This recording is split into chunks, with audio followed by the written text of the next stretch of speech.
बिस्मिल्लाहिर्रहमानिर्रहीम। नाजरीन, programme current affair के साथ आपका मेजबान सैयद आसिफ अली हमदानी हाज़िर खिदमत है। नाजरीन, पाक ईरान जो है वो सरहदी सूरत हाल कशीदा हो चुकी है और रात को जो ड्रोन हमला किया गया बलोचिस्तान के एरिया के अंदर, ईरान का ये मौक़िफ़ है कि जो ईरान में गुज़श्ता दिनों धमाका हुआ, वो कहते उनका ये मौक़िफ़ है कि उसके जो मास्टर माइंड हैं वो बलूचिस्तान के एरिया के अंदर मौजूद थे, कैंप था। और जो अमेरिकन जो ईरानी एजेंसीज हैं वो ये कहती हैं कि हमने पाकिस्तान को आगाह भी किया, लेकिन हमारी यहाँ पे बात नहीं सुनी गई।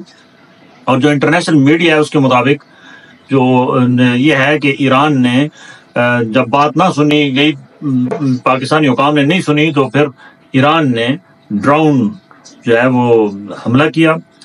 शदीद रद्द-ए-अमल पाकिस्तान की तरफ से भी आज देखने को मिला। ईरान के सफीर को फौरी तौर पे मुल्क छोड़ने का हुक्म दे दिया गया है, जबकि ईरान में पाकिस्तानी सफीर को भी कहा गया है कि वो फौरी तौर पे वहां से ईरान छोड़ के पाकिस्तान वापस आए। यानी सफारती ताल्लुकात इस वक्त मुनक़ता हो चुके हैं। और ईरान के साथ माजी में भी हमारी कभी कभार झड़पें होती रहती थी, लेकिन इस मरतबा बड़ा शदीद रद्द-ए-अमल जो है वो देखने को मिल रहा है। पाक फौज बिल्कुल तैयार है अपने सरहदों की हिफाजत के लिए, और वो किसी भी इस किस्म की जारियत का जवाब देने की सलाहियत न सिर्फ रखती है, बल्कि ये तय हो चुका है कि सख्त जवाब दिया जाएगा, और ताकि आइंदा इस किस्म की कोई भी हमारी सरहदों के अंदर घुस के कार्रवाई ना कर सके। ईरान ने एक थोड़ी सी इसमें समझ लो कि जल्दबाजी की है।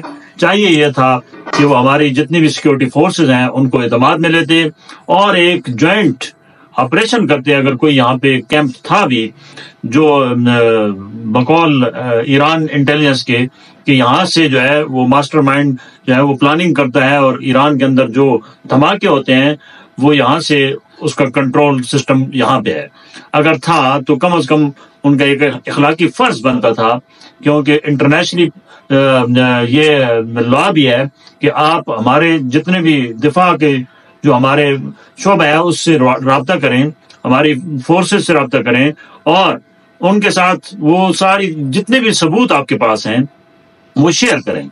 उसके बाद अगर वो बात नहीं सुनी जाती तो ये भी कोई तरीका नहीं हमला करने का, इसको फिर मीडिया पे हाईलाइट करना चाहिए। और ये एंड है जो कल ईरान ने किया है। आज पाकिस्तान में शदीद गम गुस्सा पाया जा रहा है, और सिक्योरिटी फोर्सेज जो हैं उन्होंने मुकम्मल तौर पे इसकी जो है वो तैयारी कर ली है कि जवाब कैसे देना है। जवाब किसी वक्त भी मुतवक्को है कि सख्त जवाब दिया जाएगा। दूसरा नाज़रीन, जो हमारी सियासी सूरत हाल है वो दिन ब दिन उसमें ड्रामाई तब्दीलियां आ रही हैं। आज लाहौर हाई कोर्ट में जितनी भी क़यादत है तहरीक इंसाफ की, उसको इलेक्शन लड़ने की इजाज़त नहीं दी गई और नाअहल करार दे दिया गया है, जिसमें इमरान खान साहब, फवाद चौधरी, हमाद अजहर, चौधरी परवेज इलाही और सनम जावेद जो है वो ये नुमाया हैं। इन तमाम को इलेक्शन लड़ने की इजाज़त नहीं है, लिहाजा इन हलकों में जो है वो ये तकड़े उम्मीदवार थे जहां जहां पे भी, उनको मंजर से हटा दिया गया है।